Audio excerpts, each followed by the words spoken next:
мислам дека Европска унија е на лицемерна творевина на бивши империи кои што никогаш не заборавиле да се однесуваат империјално, кои што реално и покрај тоа што направија, учествуваа во многу војни со кои што ја уништија блискоисточната цивилизација и направија геноцид врз муслиманите, за да истите тие ги донесат во сопствената држава да работат како граѓани од трет ред, да им ги чистат Балканите, да им ги работат Балканите работи, во исто време презираат и не сакаат муслимани и албанци.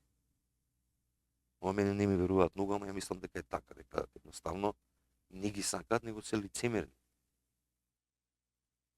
Така што муабетот дека ќе се радикализираат ако не влеземе во Европска унија, утре Европска унија ќе ви рече, абе кај вас е многу радикално, затоа нема да ве примиме во Европска унија, пошто Европска унија секогаш ќе има во моментот ако влезат овие бугаривите во уставот, нели француската рамка, ќе излезе Холандија и ќе ви рече, извинете, ама судскиот систем ви е катастрофа, не може да влезете во Европска унија. Ни го кажуваат веќе година и пол дена преку тој што не тераше да затнеме носи, да голтаме уставни промени, во исто време ти вика, ако уставни промени направите, нема да ве пуштиме во Европска унија. Така што тоа се све будалаштини од страна на просечни луѓе кои што го подценуваат сопствениот народ.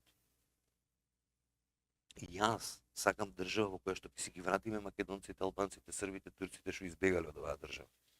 На крајот на криштата, ако ние многу сакаме да го покажуваме ова знаме, а ова знаме е на Аргиадите. Аргиадите се Филип II Македонски и неговиот син уште попознат кој станал Александар Македонски. Александар е човекот што е измислил глобализацијата преку мешање на културите.